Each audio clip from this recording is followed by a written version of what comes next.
Research has actually shown that people who experience pain in MS are also much less likely to report good sleep. So people with MS pain report worse sleep and often also report worse fatigue. I was diagnosed in 1998, and my issues with sleep, a lot of my symptoms contributed first with my bladder, that I had trouble voiding, and I would be up every hour feeling like I had to void and couldn't void. So I wasn't getting sleep all night long. And then the more fatigued I got, the more depressed I got. And the more depressed, the more fatigued I got. If you're not sleeping well, you probably also are not as well equipped to manage pain, and you also probably at a physiological level experience more pain. I think I struggled with depression for a very long time with my MS, and it just came one big snowball. It is a presumption, but a fairly safe presumption, that when people are sleep deprived, they're going to be more prone to physical accidents. I also expect that that's the same on the case for cognition. You're sleep deprived, you're going to be more prone to making an error. And whether that's in your processing paperwork in your accounting office or your medical office, whatever you may be doing, writing your check at home, mistakes may happen. It's one of the things we look at when somebody says, I'm having trouble with my cognition, is are they rested?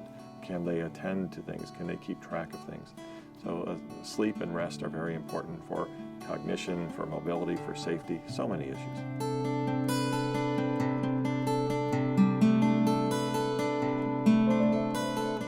People with multiple sclerosis may have fatigue as a very common symptom. In some people, it may be their worst symptom or even their only symptom. Unfortunately, probably 80% of people or more at some point have significant fatigue with multiple sclerosis. Fatigue can be very disabling for people. Everyone has experienced fatigue in one way or form.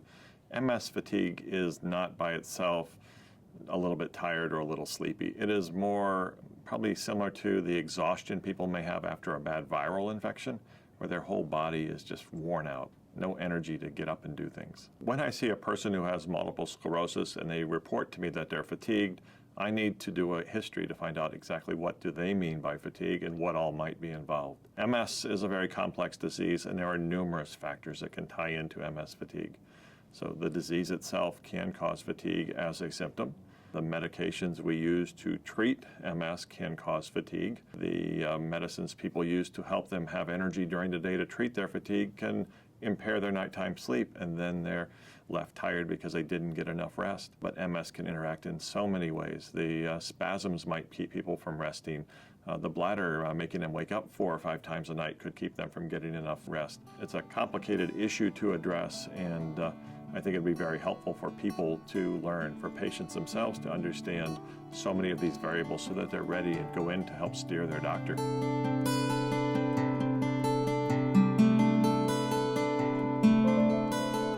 We evaluated very thoroughly 62 multiple sclerosis patients and 32 normal controls. All subjects underwent complete overnight polysomnographies or sleep studies, which is the gold standard test for the evaluation of sleep disorders. They also underwent a comprehensive sleep assessment and also blood test, and this was done to exclude other conditions such as reduced vitamin B12 that can contribute to certain sleep disorders. We did see that overall sleep was more disrupted in the MS patients. Now, some of that was indeed attributable to identified medical sleep disorders, but some of it, we can't explain necessarily all of the factors that lead to sleep disruption. The most common sleep disorder that we found in multiple sclerosis was obstructive sleep apnea hypopnea, and this occurred in approximately 58% of our patients. And our message is not that that's more common in MS patients than in the general population. In fact, in our group of control subjects, we found a similar prevalence of sleep apnea. We then looked at the association of sleep disorders with various clinical symptoms in multiple sclerosis patients, and also in our normal controls, as well as quality of life. The disruption of sleep due to sleep apnea or due to many other causes certainly is one of the factors that we believe contributes to fatigue. One of the fascinating things about our MS patient group was that the sleep disorders that give more sleepiness in the general population seem to be much more strongly linked to more severe fatigue.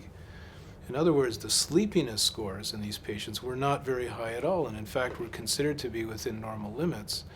but the fatigue scores in the worst apnea patients were actually quite high and were considered to be severe by the usual standards. Our message is not that sleep is solely responsible for fatigue in multiple sclerosis. Clearly, there are many mechanisms. The disease process itself, there may be influences of pain, muscle spasm, medications, many other factors may contribute to fatigue, but it looks as though when that fatigue process is in place, that the superimposition of a sleep disorder upon that may seemingly preferentially worsen the degree of fatigue. There are several ways that sleep apnea can contribute to fatigue and multiple sclerosis.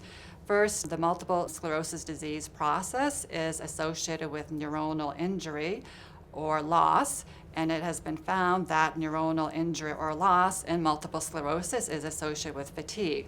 There are also some studies in the general population that suggest that sleep apnea itself can be associated with neuronal loss in the brain. So the additional neuronal loss caused by sleep apnea in multiple sclerosis, if this truly does happen, can produce additional fatigue in patients. The multiple sclerosis disease process is also known to be associated with cortical reorganization and increased activity as a compensatory measure because of the neuronal injury and loss. And this reorganization, increased activity, has been associated with fatigue and multiple sclerosis. Sleep apnea itself can be associated with increased activity in the brain, and this additional effect may potentiate the fatigue in multiple sclerosis. Another method by which obstructive sleep apnea hypopnea can contribute to fatigue and multiple sclerosis is through inflammation. Multiple sclerosis is known to be inflammatory disease, and also sleep apnea is well known to produce systemic inflammation. So the added inflammatory effect of sleep apnea can increase inflammation in multiple sclerosis. And in some studies, inflammation and fatigue have been linked in multiple sclerosis. A multiple sclerosis patient with fatigue may have more weakness of the upper airways, and in this way, during sleep, they may have more obstruction of the upper airways and thus have a greater risk of having sleep apnea. In addition, the actual multiple sclerosis disease process can produce brainstem injury and in this way produce weakness of the upper airway muscles with a resultant increased risk for having obstructive events and thus sleep apnea.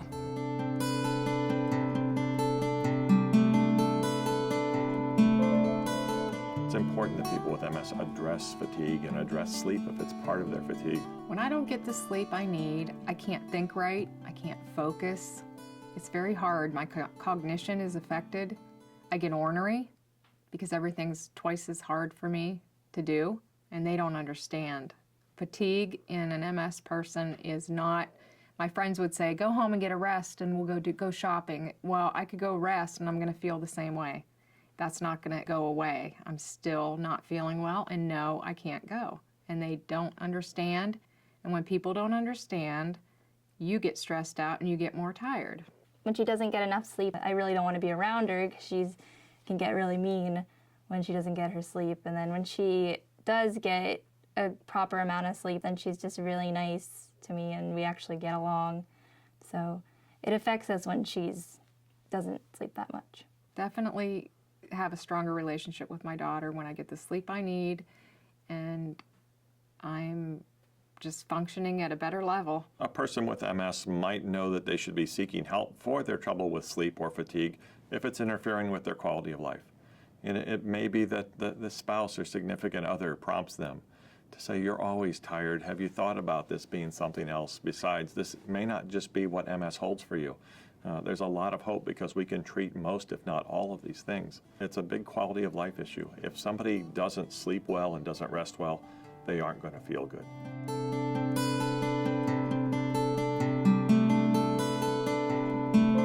When you have sleep problems, it's best to find a doctor that's understanding what you're saying and that can give you different options or maybe even different doctors to go to help with your sleep.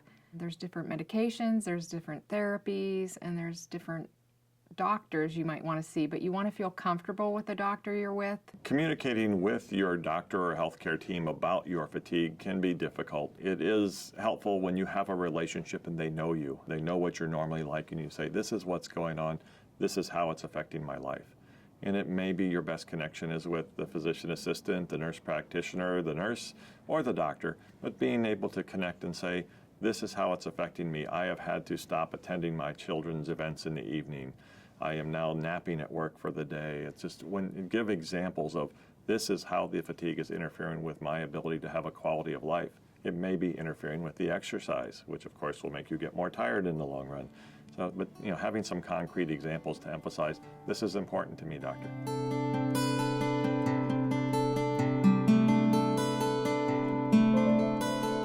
One of the biggest things I look for to make me think this is a sleep disorder related to MS fatigue rather than normal MS fatigue is, do people wake up refreshed? And maybe they don't feel wonderful, but that their energy is the best it's going to be for the day. And at that point, as the day goes on, the MS interferes. Somebody wakes up and they're still exhausted. That tells me their sleep quality or quantity is not good enough, and they probably are going to need to have a sleep study to better determine why. It may be that their spouse has already observed that they're snoring very heavily and stop breathing for 30 seconds at a time or longer, or that they know that their legs have been kicking because they've been told or someone's observed it. But often we need a sleep study to sort out exactly how much of those things are going on. But the biggest red flag to say, this isn't just my MS fatigue, is waking up tired. Like many things with multiple sclerosis or in life, sleep disorders may come and go. People who have some of the primary sleep disorders like obstructive sleep apnea, rarely will it go away on its own. But when it comes to when people first may have heard they had MS, they likely did not sleep well that night. Some of the acute stressors can trigger transient insomnia. In the same way, when there's a bladder infection or a new exacerbation, or their neurologist gave them steroids, which can really mess up the sleep schedule for a bit. So many things can come and go, and that's part of having your doctor and having your neurologist involved rather than saying, I'm having sleep problems, I'm just going to go see another sleep doctor. You want your main doctors who know you, who know what medicines you've just had, whether you've had infections, and bring it all into play, treating a person as a whole. Many of the medications I use to treat multiple sclerosis or symptoms of multiple sclerosis can affect sleep. It may be caffeine, it could be a stimulant medication used for fatigue, but those certainly can cause impaired sleep quality at night. Even if someone's not fully awake, it may be keeping them from getting as deep a sleep. It's important to keep that and the timing of medicines in mind. The medications that we use to try to control the MS itself. Some people, after their interferon shots, go immediately to bed, and that may work great for some. However, if they're waking up particularly tired the next day, maybe they're just not sleeping well because they're having chills and knee aches, and they never get deep sleep at night rather than it being the interferon directly. And so we might say, let's have them move their shot to the morning. And as patients have discovered in many cases, sometimes exercising and hydrating more after the shot would help, which is not what you want to do right before bedtime. There are so many different ways that medications can have interactions on how sleep quality is and how sleep quality can affect the day, that it's all part of integrated, complete MS care, of taking care of sleep as well. There are factors we call sleep hygiene that are very important, particularly when people are having trouble with sleep or they're at risk for having trouble with sleep. Having a regular bedtime routine where people de-stress and wind down before they jump into bed. So the opposite might be watching the evening news with an election you're upset about and then saying, I'm going to try to get a little sleep now. Liquids late in the day, caffeinated beverages late in the day, alcohol before sleep are all things that can impair sleep quality. We also watch for people who get into bad habits. That's a very stressful time. Maybe it was related to finances, the economy, their MS, family matters, but then they get into a bad habit. They stay up late and they sleep in late, or they take a nap. And so the next night they're not quite as tired, so they stay up late as well. And next thing you know, they're going to bed at 4 a.m., they're getting up at 1 in the afternoon, and our bodies work better attached to the clock when we're getting sunlight, exercise, out and about, some physical activity, particularly early in the day, can help keep us connected to our world in a healthy way, in a very physiologic way.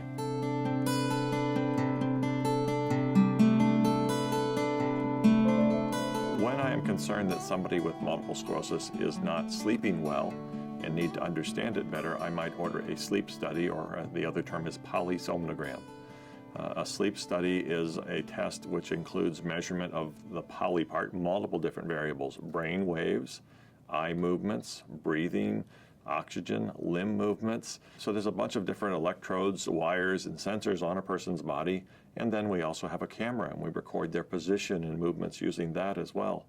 So a sleep study sounds like a lousy way to sleep, but we still, despite all of that, can get very useful information in understanding, does that person sleep? Do they get the normal types of sleep? Sleep is not all the same thing. Do they breathe normally during sleep? Do their legs spasm even though they don't recall waking up?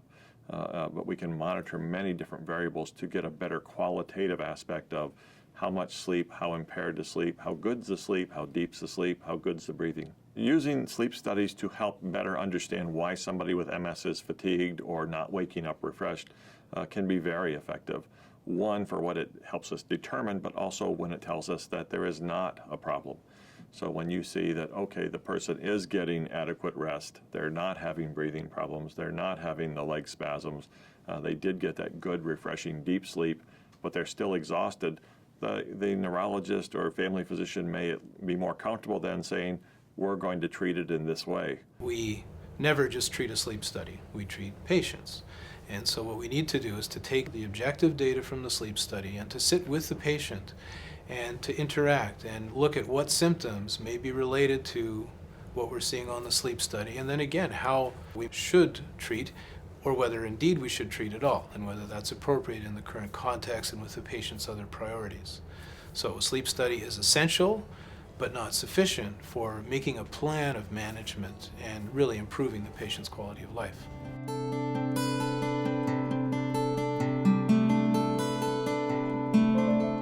We have completed a preliminary study on the effects of treatment of sleep disorders in multiple sclerosis patients. We asked all patients who we studied originally, all 62 of our original patients, to come in for another follow-up assessment at least 3 months after the first. In the group of patients that were treated for sleep disorders, 15 were actually treated for sleep apnea. Other disorders that were treated in this group of patients were restless leg syndrome, insomnia, and REM sleep behavior disorder. And then what we did is that we compared the patients who were treated with all other patients, and we looked at various symptoms that patients had, as well as quality of life. And we found that patients who were treated compared to all others had a significant reduction in their fatigue, as well as a reduction in their somnolence or sleepiness, and a significant improvement in their sleep quality. We had several patients who had what I have to say were really dramatic improvements in their overall quality of life in that general sense. Certainly in terms of improvements in fatigue, we can look systematically with statistics, but sometimes the things that impress one most are the individual experience. It's for sure that not all the patients with sleep apnea were able to tolerate the treatment with the CPAP mask and so forth, but many of the ones who did experienced real benefit from it. And in fact, this was not something that we ran just over a few months of follow-up. Some of these people have been on treatment for, in fact, over 2 years. And these improvements in subjective fatigue, and in fact the scores of fatigue and whatnot, have been maintained for that period of time.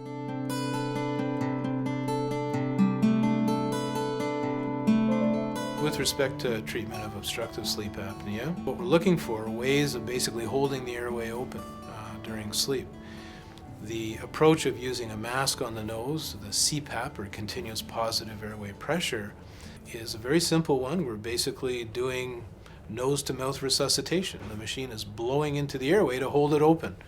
Certainly, there's the issue of the mask, the straps, the machine. Some people have difficulty with the pressure or the noise.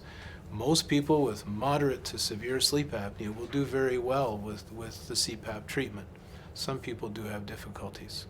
Unfortunately, we don't have medications that work. When somebody with MS is having difficulty with insomnia, there are different strategies that can be used, and it may be very helpful to read somewhat about this, but to have a coach, and whether that is a sleep specialist, it may be a psychologist when it comes to insomnia, but learning specific strategies to de-stress but also progressive relaxation techniques, things that we call holistic healthcare, mind-body medicine. The coping strategies used really depend on the problem. When somebody with multiple sclerosis is having difficulty with nighttime urination impairing their sleep quality or quantity, we need to address their bladder even if they felt it was something that they could manage during the day because they were always near a bathroom.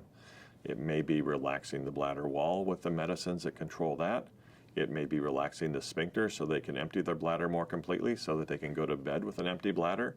It may be a little medicine that's a hormonal trick that we use to trick the kidney into not making so much urine for 4 to 6 hours so they can get some sleep. But even an independent problem like a bladder can have great effects on sleep. My neurologist sent me to a urologist about my bladder trouble. And so I was one of the first in Pittsburgh to have the Botox in the sphincter in 1999. After receiving the Botox in the sphincter, I was back to normal. And I was not woke up in the night with my bladder, so I was sleeping better. If somebody with multiple sclerosis is having restless legs or its cousin called periodic limb movement disorder, there are medicines that can decrease those movements. Sometimes we can cross over and use something for both spasms and restless leg. And certainly if restless leg suddenly increases, we worry about could it be due to the medicines. If somebody is having nighttime spasticity interfering with their quality of sleep, we can talk about higher doses of their spasticity medicines. The main side effect of those medicines is often sedation, so it's easier to take a higher dose at night. The medicines may not last through the night, so the doctor may want to combine different medicines, or if the patient's always up for their bladder in the middle of the night, have a pill set out, already counted, so people don't get confused and take too many, that they take once in the middle of the night so their spasms are controlled until morning. And certainly if they have spasticity, having a physical therapist train them and teach them how to do good stretching so the spasms are controlled as well. I started exercising, which helped with my sleep. Stretching and strengthening helped with my sleep as I had symptoms like spasticity in my legs. And if I stretch before I sleep, I seem not to have as much spasticity and I sleep better. I had spasticity and burning in my lower limbs, my feet.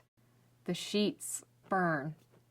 If I have a burning sensation in my feet and then they touch me, it's even like a worse burn, like a knife scraping against my skin. If somebody's pain is interfering with their sleep, and the side effect of sedation that many pain medicines can cause, whether they're the direct opiate type medicines or the neuropathic medicines like the gabapentins and pregabalins, if they cause sedation, not as big a problem at night.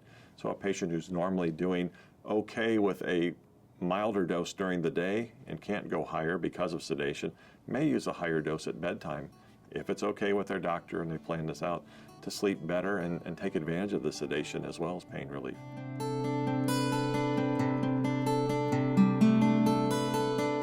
People with multiple sclerosis often have chosen to use complementary therapies in addition to traditional care. And when a disorder, a sleep disorder or any other problem is relatively mild or relatively low risk, that's an appropriate thing to do. The herbal valerian has been used as a sleep aid for some people, and it appears to have some effects. It's mild. The patient would want to check with their pharmacist on medicines they're on to make sure it's not interacting in any way. The more physical complementary therapies, I think, have a bigger role, particularly when somebody is having spasticity, anxiety, stress, and tension. And that's where learning ways to control your body in many different facets, from heart rate through body temperature, but doing yoga, doing Tai Chi, doing many of the things I would call mind-body medicine can be very helpful in kind of taking some of the load off and not always going for a pill bottle or, whether it's over the counter or prescription for a sleep aid. And I think that should be a first thought of what else can I do to help my sleep besides taking more pills. Sleep management techniques for me are massage therapy, stretching and strengthening, reducing my stress by setting boundaries, and hanging out with people that are positive and not negative. To me, I need to keep positive, make sure that I get good rest, learn ways to eliminate stress, and just take one day at a time and make it the best I can make it. I find the most successful patients often do a combination of things where, if needed, they take a medication, but they start off with something as simple as stretching or practicing certain types of exercises, or control issues, mind-body issues as well. My stretching class and strengthening is all people with MS, so everyone else has what I have, and that's beneficial because they understand what you're going through. We stretch, and sometimes it hurts, and we make jokes about it, and we laugh, and we're just one big family. It helps in more ways than just going to exercise class. Managing my sleep has I think, made me a happier person to be around, happier myself, and I can do more. And it's a good feeling.